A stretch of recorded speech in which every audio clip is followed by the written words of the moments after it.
그동안 최근에 누가복음 8장을 먼저 살폈었죠. 그리고 그 다음에 이어서 또 마가복음도 살피고요. 쭉 하면서 뭘 했느냐, 주로 씨 뿌리는 비유, 네 가지 땅에 떨어진 씨 비유와 관련해서 쭉 마태, 마가, 누가복음을 쭉 종합적으로 살피고자 했습니다. 그래서 오늘은 이제 마지막에 씨 뿌리는 비유가 나오는 마태복음 13장을 살피고 전체를 다 마태 13장, 마가 4장, 누가 8장 이 세 개를 다 한꺼번에 좀 비교를 해볼까 합니다. 아마 글쎄요, 설교치고 이렇게 세 개의 장을 마태, 마가, 누가를 다 묶어서 하는 일은 사실은 거의 없습니다. 이렇게 하면 딱딱하고 재미가 없을 수 있습니다. 근데 예배는 재미로 드리는 게 아니죠. 예배는 재미로 드리는 게 아닙니다. 우리의 영을 살리는 작업입니다. 그렇기 때문에 다소 딱딱하고 지루하다 할지라도 우리가 꼭 알아야 할 건 반드시 알아야 합니다. 제가 이번 주 중에 다른 곳에서 다른 분이 설교하고 예배 드리는 자리에 갔다 와봤는데 저 자신의 그 설교와 비교를 해봤습니다. 그랬더니 저 자신의 설교가 글쎄요, 좋게 말하면 말씀만 이야기를 한다는 장점이 있고 나쁘게 말하면 재미 참 없더라고요. 왜냐하면 그 다른 분 설교는 막 농담도 섞어가면서 계속 그러니까 사람들이 까르르 웃고 막 그러는데 저는 거의 그런 얘기가 없단 말입니다. 아주 진지하게 골머리 아프게 어떻게 보면 나가죠. 그래서 제 설교가 재미가 없다면 없는데 또 한편으로는 그분의 설교를 들으면서 야, 저런 건 나도 좀 배워야 되겠다. 사람들을 저렇게 조금 빨아당기고 끌어당기고 그렇게 할 필요도 있겠다 하는 생각을 하면서 또 한편으로 생각해 보니까 하나님이 오시면, 예수님이 오시면 농담하시겠습니까? 예수님이 만약에 이 다리에 섰다 그러면 농담하실까요? 안 하실 겁니다. 절대 안 하실 겁니다. 굉장히 진지하게 아주 차분하게 그러면서 주님이 하시고자 하는 말씀을 하실 겁니다. 세상 얘기 많이 하실까요? 안 하실 겁니다. 여러분들이 혹시 제 설교가 지루하고 답답하더라도 주님이 설교하신다면 어느 쪽으로 하실까? 내가 혹시 재미난 설교 그리고 위로하고 등등 자꾸 그런 설교를 원한다면 내 생각인가 주님의 생각인가 그걸 다시 한번 좀 생각을 해보시고 마음을 가다듬으시기 바랍니다. 아마 주님이 오신다 그러면은 마태복음 13장하고 마가복음 4장, 누가복음 8장 이 세 개를 한꺼번에 비교하는 설교를 쉽게는 안 하실 겁니다. 왜냐하면 이건 초짜들은 못 알아들을 테니까. 그죠? 기본적으로 세 개를 다 읽어본 사람들이어야 알 겁니다. 그래서 사실 오늘 마태복음 13장 전체를 주로 하긴 하는데 다 읽을 수가 없어서 아까 마태복음 13장에만 나오는 가라지 비유 이야기 그걸 오늘 본문으로 함께 읽었던 겁니다. 그러나 실제로 내용은 전체를 다 다룰 겁니다. 근데 지금 이 세 개의 장을 다루게 된 건 뭐예요? 마태 13장, 마가 4장, 누가 8장에서 공통적으로 나온 내용은 네 가지 땅에 떨어진 씨 비유입니다. 그 내용을 다 다루고 있어요. 그리고 그 누가복음 8장 뒤에 있는 내용들 구체적인 어떤 사례 이런 거 있죠. 기사와 이적 뭐 등등 어떻게 보면 그렇게 볼 수 있는 내용들은 마태, 마가, 누가가 다 다릅니다. 그래서 일단은 네 가지 땅에 떨어진 씨 비유가 공통적으로 나오는 이 세 개 장을 살피는데 마태 13장을 보면 누가복음 8장과 절반 이상이 다릅니다.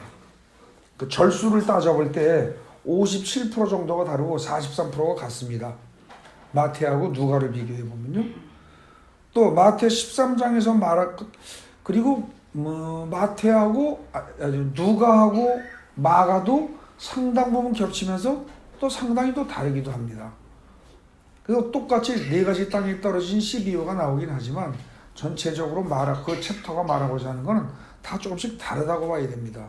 근데 만약에 이것들이 다르다면 과연 어떻게 다른가? 그리고 공통점은 뭔가? 이제 그거를 살펴보면서 하나님의 뜻이 이 비슷비슷한 얘기를 자꾸 반복해서 3번씩이나 써놓은 하나님의 뜻이 무엇인가를 한번 살펴보자 그런 얘기입니다. 그래서 마태복음 13장을 잘 살펴보겠습니다. 거기 주보에 보면 마태 13장의 2해 이렇게 되어 있죠. 마태복음 13장은 총 58절입니다. 그 중에서 1절부터 23절까지가 1절부터 23절 보십시오. 마태복음 1절 23절까지. 여기가 어디예요? 23절이 어디입니까? 비유에 대한 해설이죠. 그죠? 비유를 해주시고 비유에 대한 해설을 하시는 겁니다. 거기까지가 거의 같습니다. 누가복음 8장하고요. 그런데 새로운 게 들어갑니다. 마태복음 13장에서는 가라지 비유가 들어가고요. 그 다음에 겨자씨 비유가 들어가고, 그 다음에 잘못됐다. 겨자씨 비유에 대한 해설이 아니라 36절에 이건 뭐예요? 36절부터 나오는 게 가라지 비유에 대한 해설입니다. 예? 거기 제가 단어 잘못 썼네요. 지금 여러분들 주보의 이 부분입니다. 어딘지 찾으셨어요? 요만큼 정도 되는 위치에. 그래서 가라지 비유를 24절부터 30절까지 나오고, 그 다음에 간단하게 겨자씨 비유를 세 절로 언급하고, 그 다음에 가라지 비유에 대한 해설을 그 다음에 이어서 합니다. 그죠? 예. 그리고 보배 비유, 진주 비유, 그물 비유 해가지고 3가지 비유가 아주 짧은 비유들이 천국은 이 3가지로 비유할 수 있다고 그러고 짤막하게 불과 몇 절 안 되면서 쭈르륵 나옵니다. 그리고 나중에 새것과 옛것이라는 또 비유를 합니다. 새것, 옛것이 뭔지는 전혀 언급하지 않은 채 새것과 옛것. 그래서 알아들을 수 있는 사람만 알아들으라는 식으로 나오죠. 그리고 마지막에 고향에서 배척을 받으시다. 이렇게 해서 그런 내용이 나옵니다. 그래서 누가복음 8장하고 마태 13장의 내용은 같은 게 앞부분에만 좀 있고 뒷부분이 달라지기 때문에 내용이 똑같을 수가 없는 거죠. 근데 이 마태복음 13장을 잘 읽어보면 여기 천국이라는 단어가 굉장히 많이 나옵니다. 천국이라는 단어가. 그래서 이 마태복음 13장의 주제는 천국입니다, 결국은. 그래서 사람들이 흔히 이 마태복음 13장을 천국장이라고 부릅니다. 천국에 대한 설명이 사복음서 중에서 가장 집중적으로 많이 나온 부분입니다. 또 마태복음에서 천국을 또 많이 이야기하는 데가 한 군데 더 있긴 더 있습니다. 그게 어디예요? 18장입니다. 근데 18장에는 천국이라는 단어가 나오지만 천국의 특성에 대해서 나오는 게 아니라 실제로 그거는 천국을 이야기한다고 하는데 거기 보면은 제자들이 어떻게 살아야 하는가 그 얘기를 합니다. 그래서 학자들에 따라서 13장은 천국장이고 18장은 천국이라는 말이 나오긴 하지만 이건 제자도를 얘기하는 거다. 이렇게 구분해서 말하는 사람도 있는데 사실은 천국이라는 게 마태복음 전체가 말하는 것, 특히 13장과 18장에서 말하는 걸 잘 이해를 하면 천국이란 뭐예요? 하나님을 섬기고 예수의 제자가 되어서 사는 사람들의 공동체가 천국입니다. 결국 그들의 삶의 방식이 천국입니다. 죽은 다음에 가는 게 아니고요. 물론 죽은 다음에 가는 곳이기도 합니다. 근데 우리는 천국 갔다 그러면 되게 어떻게 돼요? 사람이 죽었을 때, 믿는 사람이 죽었을 때 천국 갔을다 이렇게 표현을 하죠. 그래서 천국을 자꾸 죽은 다음에 가는 곳으로 이해하는 습관이 있습니다. 근데 사실 마태복음에서 말하는 천국이란 원래 마태가 무슨 뜻으로 말한 겁니까? 하나님 나라라는 뜻으로 말한 겁니다. 하나님 나라. 즉 하나님의 통치권과 하나님의 주권이 미치는 영역, 하나님의 율법이 먹혀 들어가는 영역, 그런 뜻입니다. 그러니까 여러분들이 하나님의 율법을, 하나님의 말씀을 배척하면 뭐예요? 여러분들은 하나님 나라에서 벗어나 있는 겁니다. 근데 하나님의 말씀을 하나님의 율법이다, 법이다 이렇게 생각하고 그걸 받아들이고 그대로 여러분들이 살아간다면 여러분들은 하나님 나라의 백성입니다.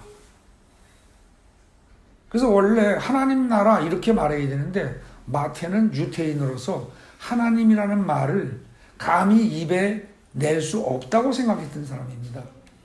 그래서 하나님이란 말 대신에 뭐라고 그래요?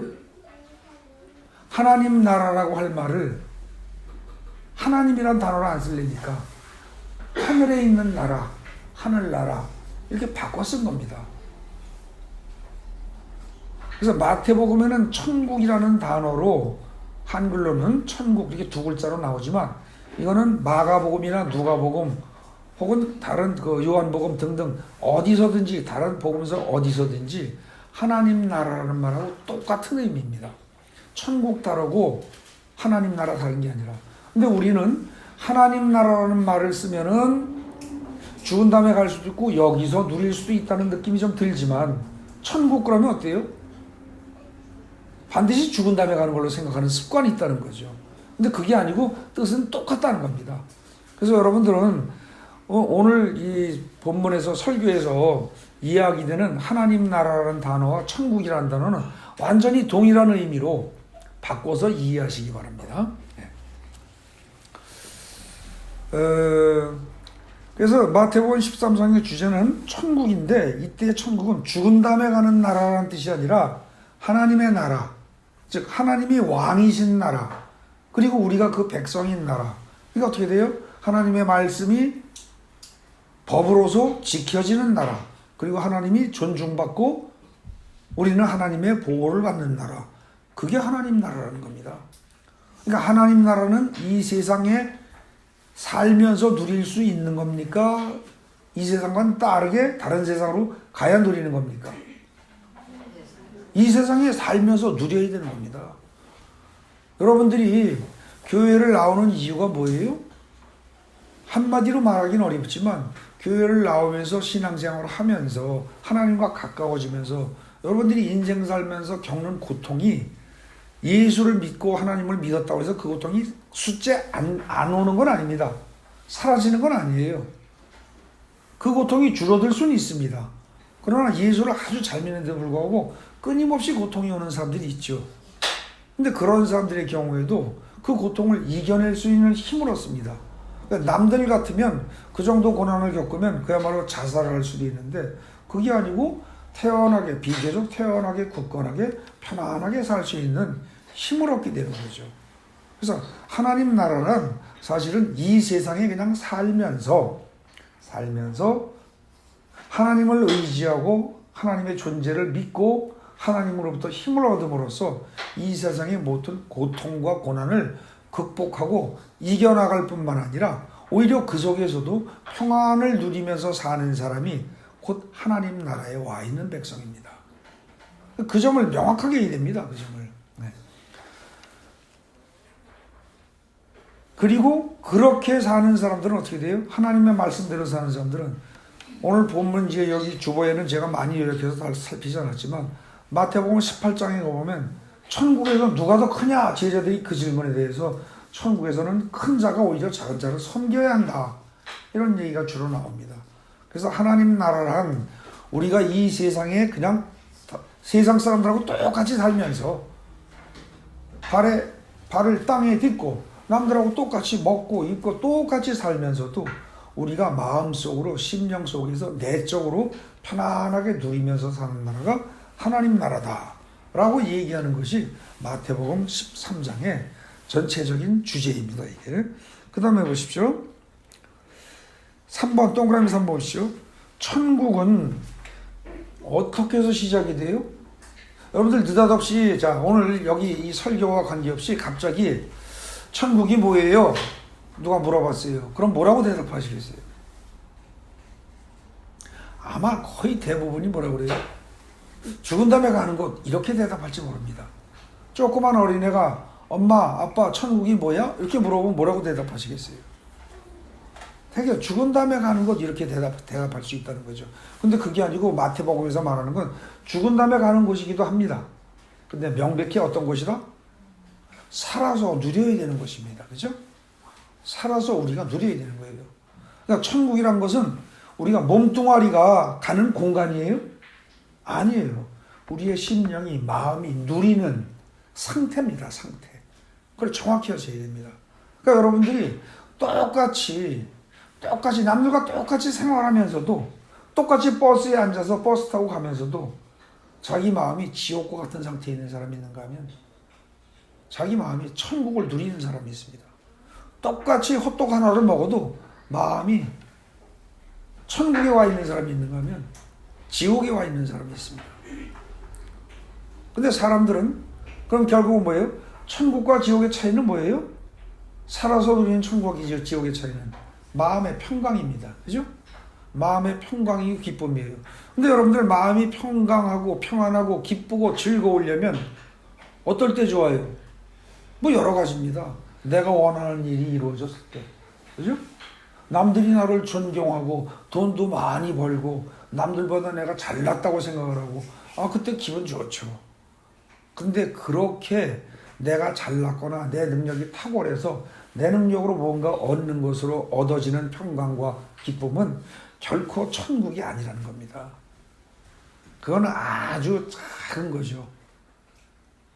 근데 우리 인생들은 전부 그걸 목표로 살아갑니다. 하지만 그렇게 해서 얻어지는 게 아니고 실제로 천국이란 어떤 거냐? 거기 보십시오. 주보해 보세요. 다른 데서 시작하는 거 아니에요. 내가 돈 많이 벌어서 천국이 얻어지는 거 아니에요. 내가 좋은 차를 사고 큰 집을 얻고 그 다음에 많은 돈을 가지고 온 세상을 돌아다닌다고 해서 여러분들이 기쁘고 즐거울 수는 있어요. 그러나 천국하고는 거리가 먼 겁니다. 세상 것으로 얻어지는 기쁨과 즐거움은 그냥 기쁨과 즐거움일 뿐 그것을 하나님 나라라고 말할 수는 없다는 겁니다. 절대로. 그럼 하나님 나라는 어떻게 해서 얻어지고 어떻게 해서 시작되느냐? 마태, 마가, 누가복음이 공히 인정하는 게 뭡니까? 하나님의 말씀으로 시작된다는 거죠. 정확히 얘기하면 하나님의 말씀이라고 하지 않고 본문을 잘 읽어보면 예수님의 말씀이라고 이야기 표현하고 있습니다. 예수님의 말씀으로 시작하는 거예요. 이를테면 어떤 거예요? 이를테면 여러분들 예수님의 말씀이 한두 개입니까? 수없이 많죠. 예를 들어서 뭐가 떠오르십니까? 여러분들 마음속에 아무거나 얘기해 보세요. 네? 나는 길이요 진리요 생명이다. 그러면 나는 길이요 진리요 생명이다. 이를테면 그 말씀 하나가 결국 하나의 씨앗입니다. 그 말씀을 씨앗이 땅에 떨어지면 땅에 떨어진 이 씨앗을 땅이 밀어냅니까? 아니죠. 그냥 떨어진 상태로 있습니다. 밀어내지만 않으면 그 씨앗은 반드시 어떻게 돼요? 뿌리가 내리고 싹이 나게 되어 있습니다. 여러분들 마음밭에 떨어진 씨앗을 밀어내지만 않으면 반드시 말씀이라는 씨앗이 뿌리를 내리고 성장하면서 천국으로 변한다는 겁니다. 근데 우리는 자꾸 그걸 밀어냅니다. 어떻게 해요? 나는 길이요 진리요 생명이니라 그랬으면 그 말 한마디를 듣고 또 혹은 너희는 마음에 근심하지 말라 하나님을 믿으니 또 나를 믿으라. 그렇다면 그런 말을 들었으면 그 밖에 무엇이든지 좋습니다. 임마누엘 나는 너희와 함께 있는 하나님이다. 그렇다면 그 말 한마디를 딱 듣는 순간에 그걸 마음속에 넣고 하루 종일 살아보십시오.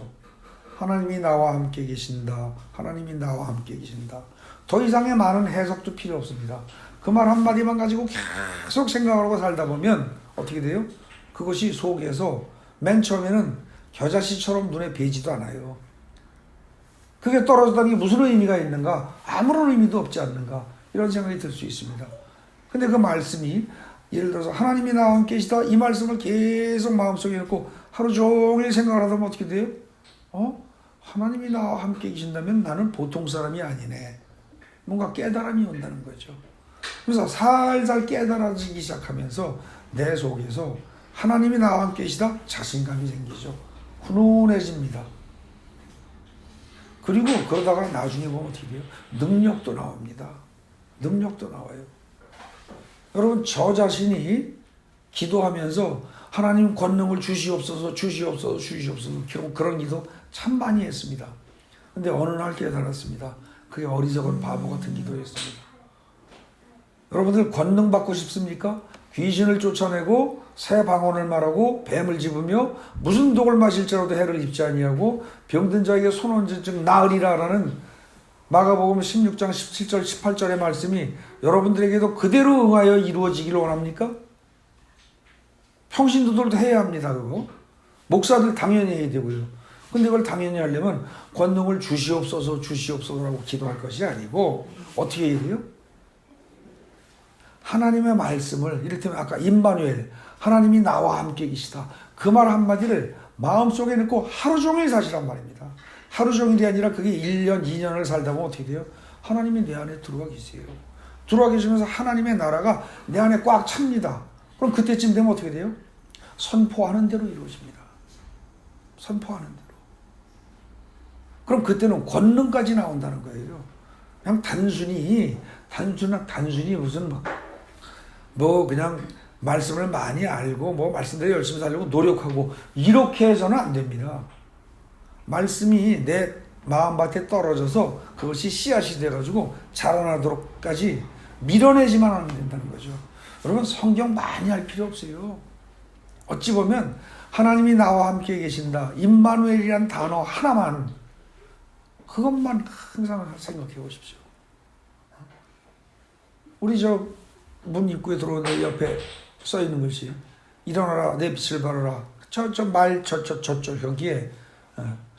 저기에 관련돼 가지고 하나님의 빛이 우리한테 임해서 우리가 빛이 나는 거거든요. 하나님의 빛이 우리에게 임했다. 이럴 그거 하나만 알더라도 뭐 하나만 알아도요. 여러분들이 그냥 넣고서 계속 사시면은 이겨냅니다.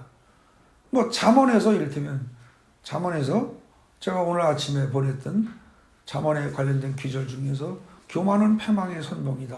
이를테면 교만은 패망의 선봉이다라는 그 말씀 하나만 어떻게 보면 하나님에 관한 얘기도 아니에요. 그죠? 근데 그거 하나만 하루 종일 읽고 살아보십시오. 그럼 사람이 어떻게 될까요? 지극히 겸손해지겠죠. 그럼 지극히 겸손해지는 것, 하나님 앞에 겸손하고 사람 앞에 겸손한 것, 그게 어떻게 보면 뭐예요? 하나님 나라 백성의 첫 번째 조건입니다. 그것이. 문제는 한마디 듣고 자꾸 잊어버리는 게 아니고 듣고서 계속 그 한마디를 마음속에 항상 넣고 사는 것. 그게 중요한 거죠. 그것만 된다고 할 것 같으면 내 마음속에 들어가 있는 말씀이 한 귀절이 그게 끊임없이 자라난다는 겁니다. 그래서 제가 최근에 날짜별로 여러분들에게 잠언을 한 귀절 정도씩 계속 보내드립니다.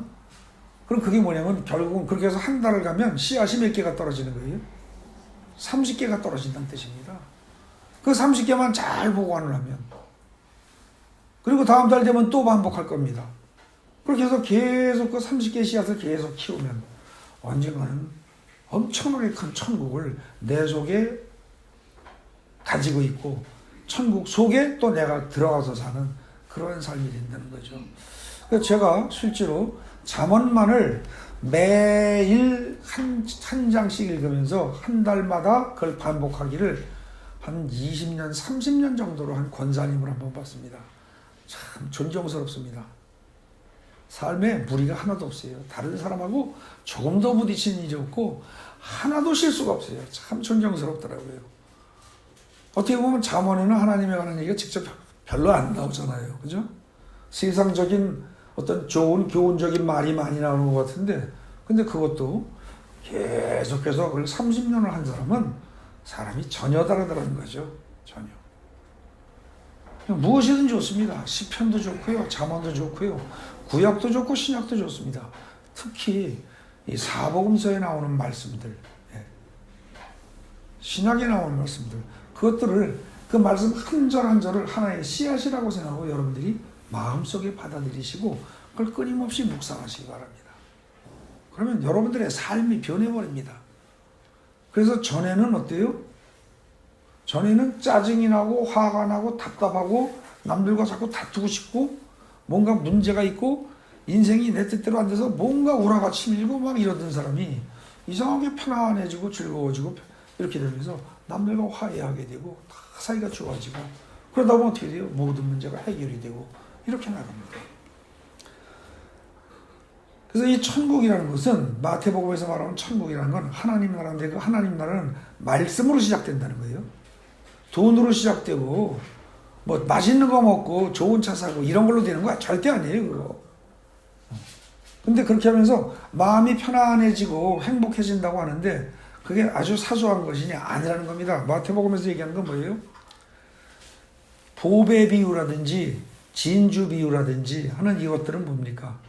그렇게 해서 얻어지는 이 천국 하나님 나라는 무지무지하게 귀해서 그 가치를 깨닫는 사람은 어떻게 돼요? 자기 전 재산을 팔아서 세상에서 구할 수 없는 유일한 하나의 진주, 그걸 산다는 거예요. 근데 그게 어떤 사람이 그걸 사요? 그 진주의 가치를 아는 사람이 사요? 모르는 사람이 사요? 모르는 사람은 안 삽니다. 근데 보석상으로서 진짜 그 값진 진주, 진짜 귀한 진주, 이건 세상에 있을 수가 없는 진주다라고 판단이 된다면 그 보석상은 어떡할까요?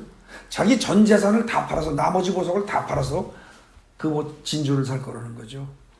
그만큼 천국이라는 건 가치로운 것이다.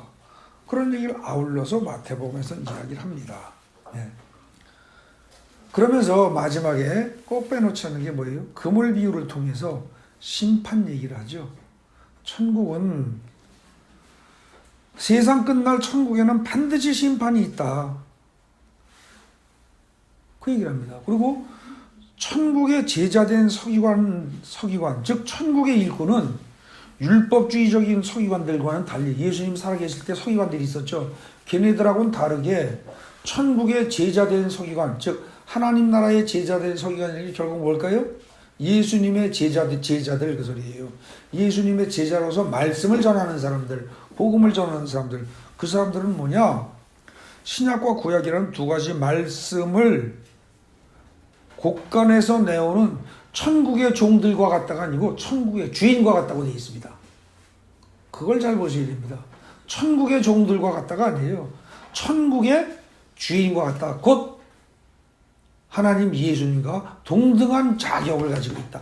엄청나게 높여주는 겁니다. 그러니까 이 세상의 모든 재산을 다 파더라도 천국을 소유하고 말씀을 전하는 일을 감당하는 것이 당연하다 그 얘기입니다.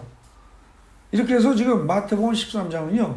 천국이 어떻게 시작되는가, 어떻게 성장해 가는가, 그것은 어떤 가치를 지니고 있는가, 그 천국 복음을 전하는 예수의 제자란 어떤 존재인가, 거의 예수님과 동격이라는 겁니다.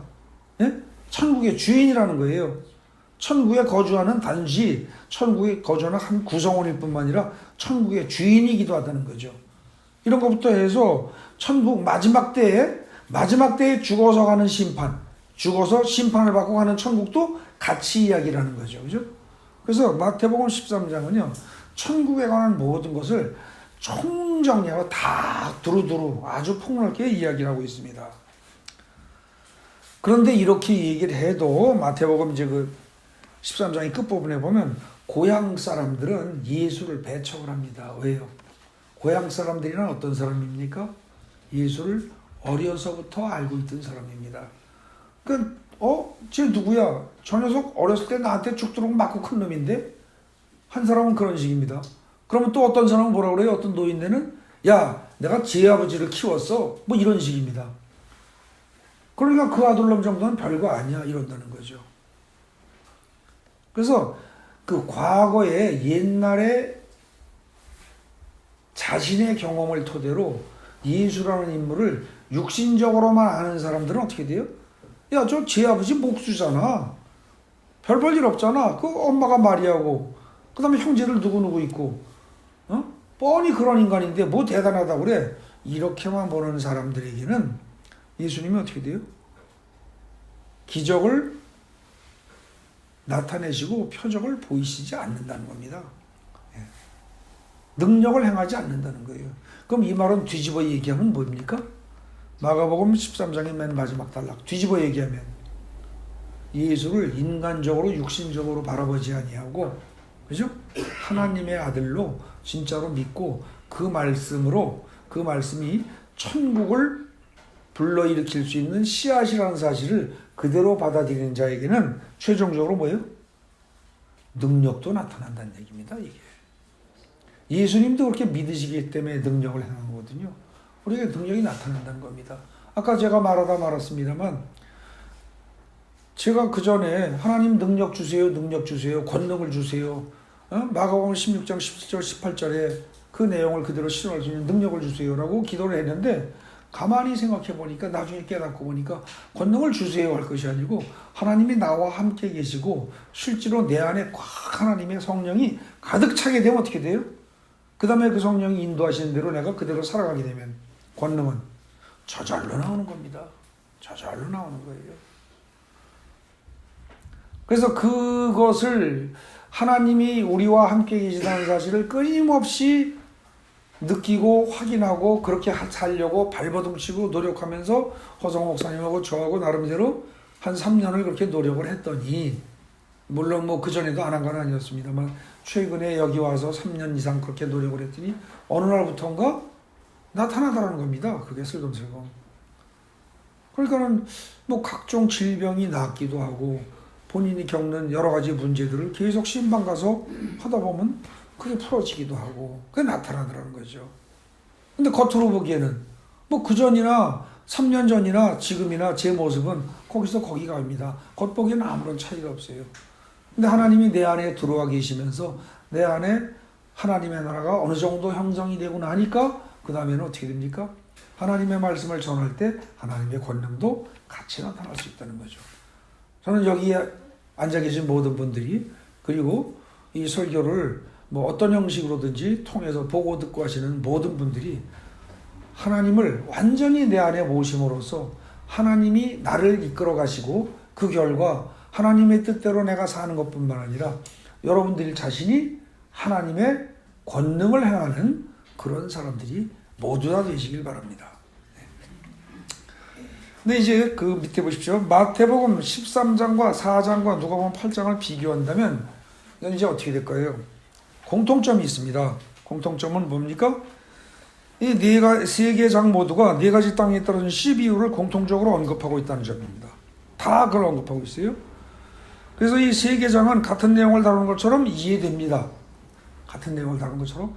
근데 사실은 바라보는 시각이 관점이 어때요? 하나는 그냥 이렇게 사람 보는 식이고요. 굳이 그렇게 보는 방식으로 말하면 하나는 현미경으로 들어가는 겁니다.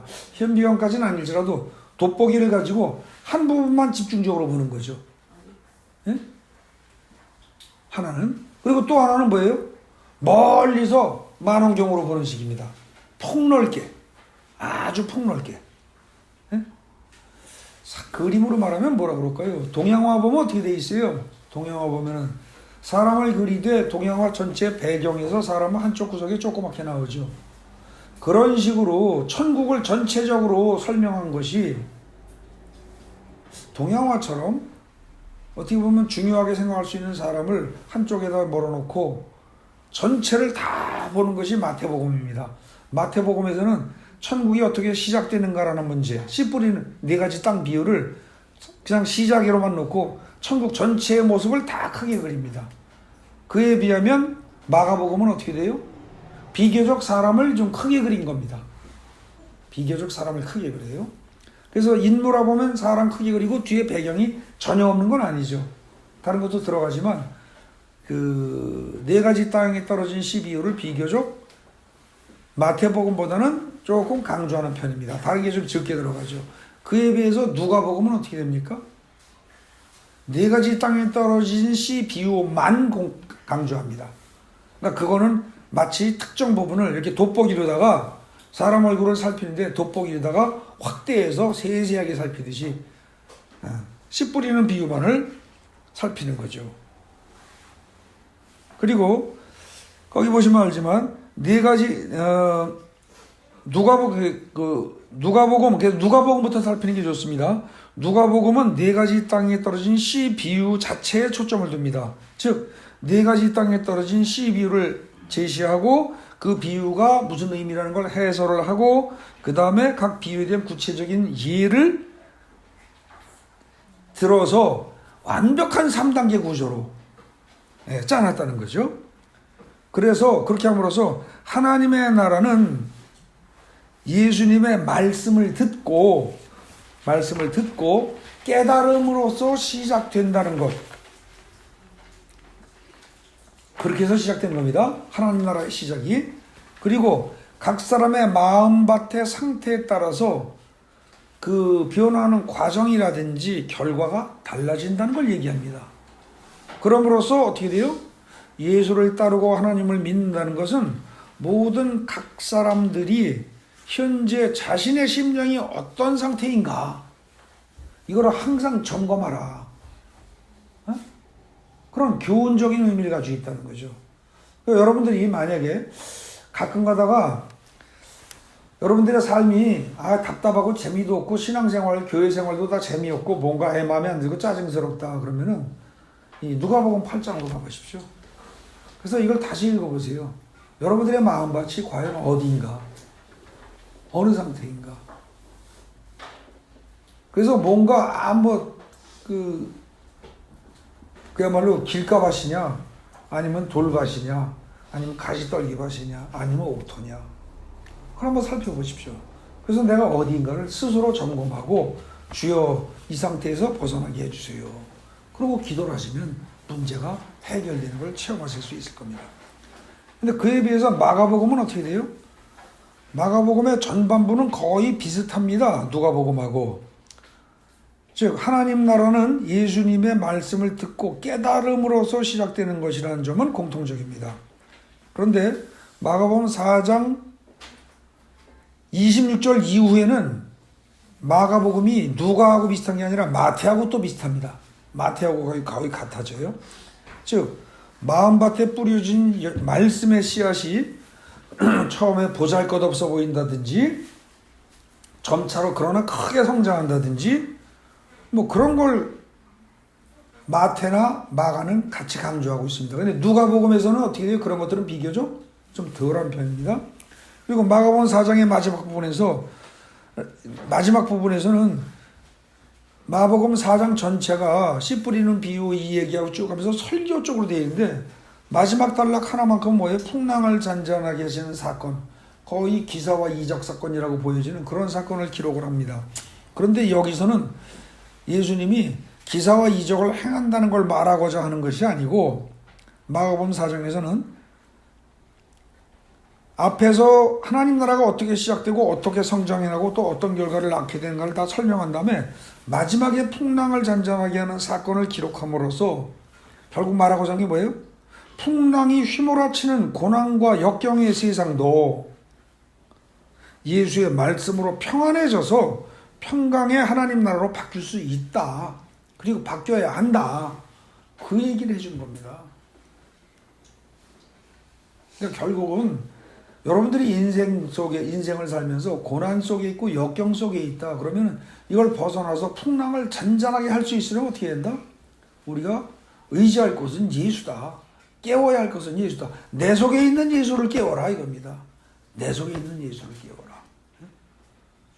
그래서 어찌 보면 고난을 역경을 해결하는 방법을 구체적으로 제시하는 겁니다. 구체적으로. 그 점이 좀 다르죠. 그 다음에 마태복음 13장은 어떠냐? 마가복음에서 훨씬 더 상세하게 천국의 모습을 기록하고 있습니다. 즉 천국, 하나님 나라는 어떻게 시작되는가 뿐만 아니라 천국의 특징은 무엇인가를 살피면서 세상에는 천국의 아들들도 있지만 악한 자의 아들들, 즉 마귀의 아들들도 함께 있다는 겁니다. 이 세상에. 그러면 천국의 아들들도 아니고 마귀의 아들들도 아닌 경우가 있어요, 없어요? 성경은 그거는 얘기하고 있지 않습니다. 그러면 이것도 저것도 아닌 경우가 있을 수 있다가 아니라 없다는 뜻입니다. 그럼 정확히 얘기하면 이 세상의 모든 사람들은 본인이 알든 모르든 어떻게 돼요? 알든 모르든 하나님의 자녀이거나 아니면 마귀의 자녀이거나 둘 중에 하나라는 얘기입니다. 그래서 자꾸 우리는 교회에서 뭐라고 그래요? 전도하는 것을 영혼을 구원한다 합니다. 구원한다는 것은 단순히 물에 빠진 정도에 있는 사람을 땅 위로 건져 올리는 게 아니라 영혼 구원이란 말은 무슨 뜻이에요? 마귀의 자녀로서 마귀의 자식으로 살아가던 사람을 뭐예요? 하나님의 자녀로 신분을 바꾼다는 얘기입니다. 엄청난 사건이에요 이게. 근데 영의 눈으로 보면 그게 마귀의 자녀에서 하나님의 자녀로 신분이 바뀌는 건데 육신의 눈으로 보면 어떻게 돼요? 아무런 의미가 없어요. 차이가 없어요. 그렇기 때문에 안 믿는 사람들은 야 너나 잘 믿어. 나는 상관없어. 이런다는 거죠. 근데 사실은 그것이 그러면서 자기 뜻대로 산다고 생각하는데 사실은 자기 뜻대로 사는 게 아닙니다. 세상의 뜻대로 조정당하면서 사는 것이지. 여러분들 자기 뜻대로 사는 사람이 있습니까? 절대 아닙니다. 자기 뜻대로 사는 사람들이라면 최소한 유행을 따라가지 않아야 합니다. 그죠?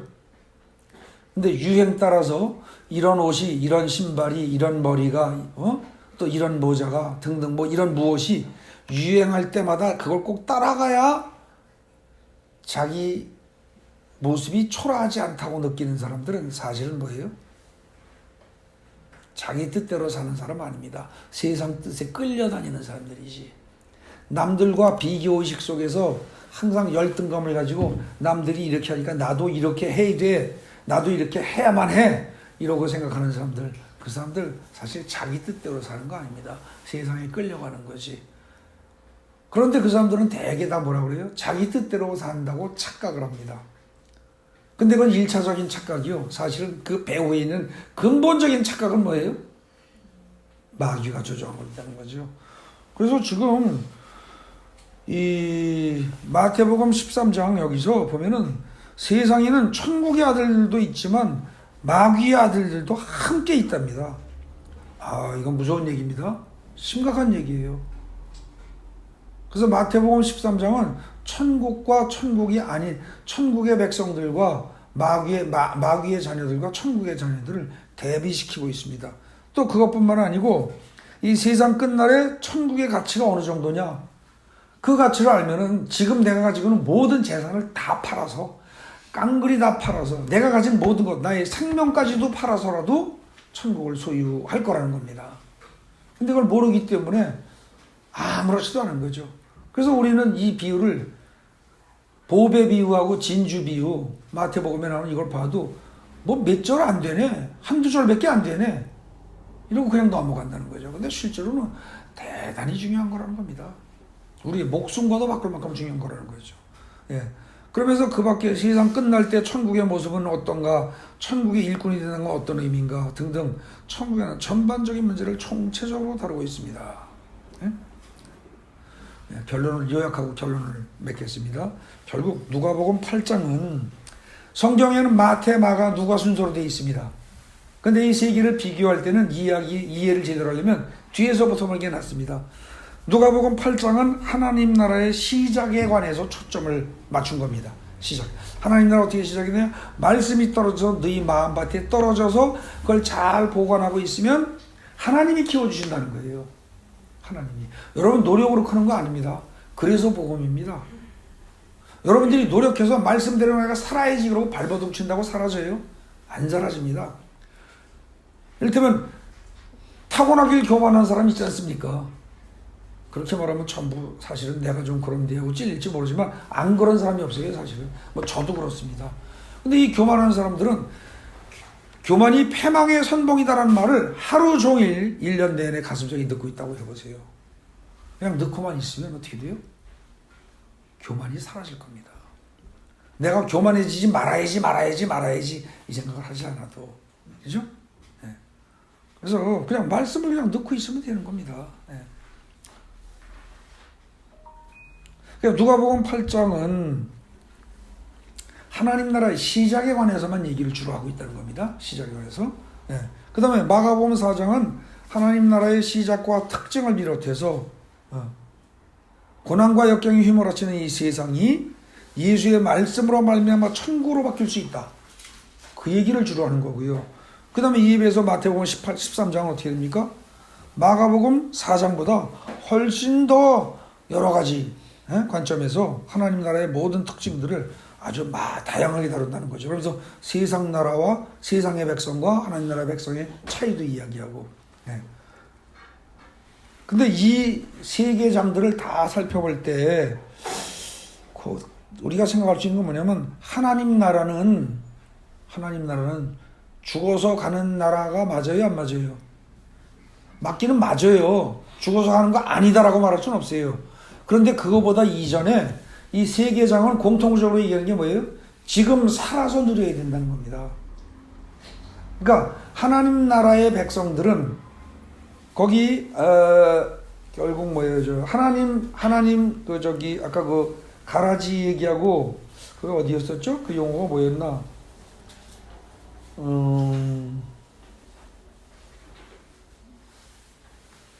천국의 아들들이라는 말이 있죠. 천국의 아들들이라는 게 결국 뭡니까? 천국의 아들들은, 이 마태복음에 나오는 천국의 아들들은 지금 이 세상에 살고 있으면서 마음속에서는 어떻게 돼요? 천국을 누리고 있는 사람들입니다. 이해되십니까? 그게 천국의 아들들이에요. 근데 그에 비해서 마귀의 자녀들은 어떻게 돼요? 마귀의 자식들은 그냥 이 세상에 살면서 자기 뜻대로 산다고 생각을 하지만 사실은 뭐예요? 마귀의 조정을 당하는 사람들입니다. 네? 구분이 되십니까? 그러니까 천국의 아들들과 이 세상에는 두 부류의 사람이 있다고 했습니다. 천국의 아들들과 악한 자의 아들들, 즉 마귀의 자식들이 있다는 거죠. 근데 천국의 자녀들은 어떻게 돼요? 자기가 천국에 와 있다는 사실을 잘 알아요, 몰라요? 몰라요. 여러분들 마음이 편안하고 그럴 때 여기가 지금 나는 지금 천국 생활을 하고 있어라는 느낌이 잘 있어요, 없어요? 잘 없어요, 몰라요. 그냥 기분이 좋고 편안하고 그럴 뿐이지. 근데 사실은 그 심령이 예수로 인하여, 예수의 말씀으로 인하여 평안하고 기쁘고 즐거운 상태, 에? 그리고 항상 어려운 일이 있어도 하나님을 의지함으로써 마음이 평강을 누릴 수 있고 문제를 해결할 수 있는 상태, 그게 천국이라는 겁니다. 그게 살아서 누리는 천국이에요. 근데 그런 천국을 여기서 살아서 누리다가 세상 끝날, 성경에 지금 마태복음 표현대로 하면 어떻게 돼요? 세상 끝날이니까 두 가지로 해석이 가능합니다. 하나는 뭐예요? 마지막 재림 심판 때로 볼 수 있고요. 그죠? 재림 심판 때로 보고, 또 하나는 뭐예요? 우리가 죽을 때 이렇게 볼 수 있는 겁니다. 근데 이걸 만약에 마지막 재림 심판 이렇게 해석을 하면 어떻게 될까요? 우리는 죽은 다음에 재림 심판 때까지 우리는 영원히 어디 가서 대기하고 있어야 돼요. 맞죠? 그러니까 재림 심판이 지금부터 뭐 1, 2년 후에 일어날지 앞으로 또 1000년이 또 지나갈지 몰라도 그때 우리의 영혼이 다시 주님 앞에서 심판을 받아서 천국과 지옥으로 또 갈라진다, 이렇게 이해를 해야 됩니다. 근데 그게 아니고 만약에 여기서 지금 세상의 끝날이라는 말을 개인적으로는 종말, 개인적인 죽음으로 받아들인다면 어떻게 돼요? 이 세상 우리가 살면서 하나님의 말씀대로 천국을 누리고 살다가 죽는 순간에 어떻게 돼요? 죽는 순간에 개별적으로 하나님이 심판하시는 거죠. 그죠? 그렇게 해서 영원한 천국으로 들어갈 사람과 아닌 사람을 구분한다는 겁니다. 그래서 지금 교양 및 결론의 맨 끝부분 보십시오. 거기에 천국이라는 말, 하나님이라는 말을 꼭 죽은 후에만 가는 게 아니라는 거, 이걸 아주 잘 알아두셔야 됩니다. 그러니까 여러분들이 평소에 살면서 매일매일 순간순간을 살면서 여러분들이 천국에 와 있을 수도 있고요. 아니면 지옥과 같이 살 수도 있습니다. 아까도 제가 말씀드렸지만 그냥 호떡 하나 먹으면서도 그냥 감사하고 기쁘고 즐겁고 맛있고, 그래서 참 하나님 은혜다 이렇게 사는 사람, 그 사람 천국에 와 있는 사람입니다. 근데 이를테면은 비싼 차를 타고 다니면서도 좋은 집을 가지고 있으면서도 다른 사람들은 이보다 더 비싼 차가 있고 다른 사람들은 집이 몇 채씩 되는데 이러고 투덜거리는 사람, 그 사람은 지옥에 와 있는 사람입니다. 그리고 그 사람은 반드시 죽은 다음에 반드시 지옥으로 갑니다. 자기 습관대로 따라갑니다.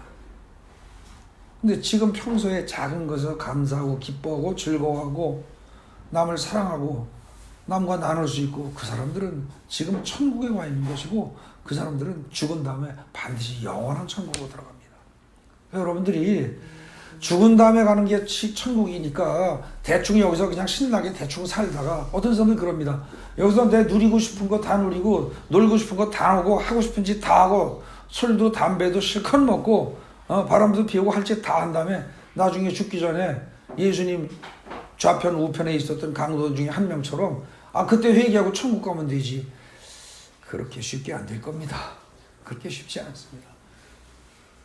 평소에 여러분들이 일상생활 속에서 천국을 체험하고 누리면서 사시다가 나중에 우리의 육신의 생명이 다 끝난 날 영원한 천국으로 들어갈 수 있는 여러분들 되시기 바랍니다.